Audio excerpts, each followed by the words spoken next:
തമിഴ്നാട് നിയമസഭാ തെരഞ്ഞെടുപ്പിൽ ഇത്തവണ ശക്തമായ ത്രികോണ മത്സരം തന്നെയാണ് നടക്കുന്നത്. പതിറ്റാണ്ടുകളായി DMKയും AIADMKയും തമ്മിൽ നടന്നിരുന്ന നേരിട്ടുള്ള രാഷ്ട്രീയ പോരാട്ടത്തിന് മാറ്റം വന്നിരിക്കുകയാണ്. നടൻ വിജയ് നേതൃത്വം നൽകുന്ന തമിഴക വെற்றிക്കഴകം രംഗപ്രവേശനം ചെയ്തതോടെയാണ് ഈ മാറ്റം വ്യക്തമായത്. TVKയുടെ പ്രവേശനം തങ്ങൾക്ക് ഭീഷണിയല്ലെന്നാണ് DMKയും AIADMKയും പറയുന്നത്. എന്നാൽ രാഷ്ട്രീയ നിരീക്ഷകർ ഇത് ഗൗരവത്തോടെയാണ് കാണുന്നത്. പ്രത്യേകിച്ച് യുവജന വോട്ടർമാരിലും ആദ്യമായി വോട്ട് ചെയ്യുന്നവരിലും വിജയുടെ സ്വാധീനം എത്രത്തോളം ഉണ്ടാകുമെന്ന് തമിഴ്നാട് മുഴുവൻ ഉറ്റുനോക്കുകയാണ്. വിജയ് ഇത്തവണ നേരിട്ട് തെരഞ്ഞെടുപ്പ് രാഷ്ട്രീയത്തിലേക്ക് കടക്കുകയാണ്. പെരുമ്പൂരും തിരുച്ചിറപ്പള്ളി ഈസ്റ്റും എന്നീ 2 മണ്ഡലങ്ങളിൽ നിന്ന് അദ്ദേഹം ജനവിധി തേടുന്നു. ഒരേ സമയം 2 മണ്ഡലങ്ങളിൽ മത്സരിക്കുന്നത് അദ്ദേഹത്തിന്റെ ആത്മവിശ്വാസം വ്യക്തമാക്കുന്നുണ്ട്. ഈ മത്സരഫലം TVKയുടെ ഭാവി രാഷ്ട്രീയ സ്ഥാനം നിർണ്ണയിക്കുന്നതിൽ നിർണായകമാകും. ഇതിനിടെ മുൻ മുഖ്യമന്ത്രി O പനീർസെൽവത്തിന്റെ രാഷ്ട്രീയ നീക്കവും ശ്രദ്ധേയമാണ്. AIADMKയിൽ നിന്ന് പുറത്താക്കപ്പെട്ടതിനെ തുടർന്ന് അദ്ദേഹം DMKയിൽ ചേർന്നത് വലിയ രാഷ്ട്രീയ ചർച്ചകൾക്ക് വഴിവെച്ചു. താൻ മുൻപ് പ്രതിനിധീകരിച്ചിരുന്ന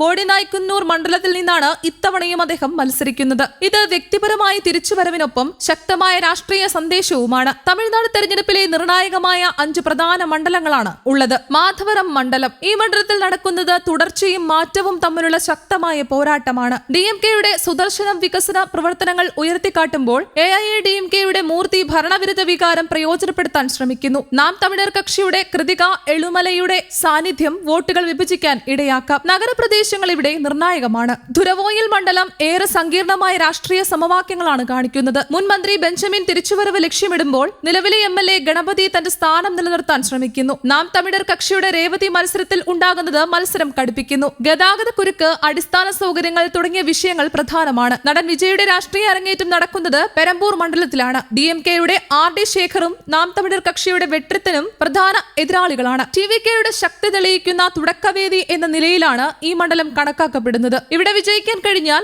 അത് വലിയ രാഷ്ട്രീയ മുന്നേറ്റമായി മാറും. ശ്രീപെരുമ്പത്തൂർ മണ്ഡലത്തിലെ മത്സരം സംസ്ഥാനത്തിന് അപ്പുറം പ്രാധാന്യമുള്ളതാണ്. കോൺഗ്രസ് DMK സഖ്യത്തിലെ സെൽവ പെരുന്തകൈ, AIADMKയുടെ പളനി, TVKയുടെ തെന്നരശ് എന്നിവരും തമ്മിലാണ് മത്സരം. കോൺഗ്രസിന് ഇത് അഭിമാന പോരാട്ടമാണ്. വ്യവസായവും തൊഴിലും പ്രധാന ചർച്ചാ വിഷയങ്ങളാണ്. മൈലാപ്പൂരിൽ ശക്തമായ സ്ഥാനാർത്ഥികൾ തമ്മിലുള്ള കടുത്ത പോരാട്ടമാണ്. DMKയുടെ വേലുവും ഭാരതീയ ജനതാ പാർട്ടിയുടെ തമിഴ്സൈ സൗന്ദരരാജനും തമ്മിലാണ് മത്സരം. നഗരപ്രദേശമായതിനാൽ പൗരസേവനങ്ങൾ, ശുചിത്വം, ഭരണക്ഷമത എന്നിവയാണ് പ്രധാന വിഷയങ്ങൾ. ഇത്തവണത്തെ തെരഞ്ഞെടുപ്പിൽ സാമൂഹിക മാധ്യമങ്ങളുടെ സ്വാധീനം വളരെ കൂടുതലാണ്. യുവജനങ്ങളെ സ്വാധീനിക്കാൻ എല്ലാ കക്ഷികളും ഡിജിറ്റൽ പ്രചാരണത്തിന് കൂടുതൽ പ്രാധാന്യം നൽകുന്നു. ക്ഷേമ പദ്ധതികൾ, സ്ത്രീ വോട്ടർമാർ, നഗരഗ്രാമ വ്യത്യാസങ്ങൾ തുടങ്ങിയ ഘടകങ്ങളും ഫലം നിർണ്ണയിക്കുന്നതിൽ പ്രധാന പങ്കുവഹിക്കും. ചുരുക്കത്തിൽ ഈ തെരഞ്ഞെടുപ്പ് തമിഴ്നാട്ടിലെ രാഷ്ട്രീയത്തിന്റെ പുതിയ അധ്യായത്തിന് തുടക്കമാകാൻ സാധ്യതയുണ്ട്. പരമ്പരാഗത ഇരട്ട പോരാട്ടത്തിൽ നിന്ന് ത്രികോണ മത്സരത്തിലേക്ക് മാറുന്ന ഈ ഘട്ടത്തിൽ വോട്ടർമാരുടെ തീരുമാനം ഭാവി രാഷ്ട്രീയ ദിശ നിർണ്ണയിക്കും. News desk, Kerala Kaumudi.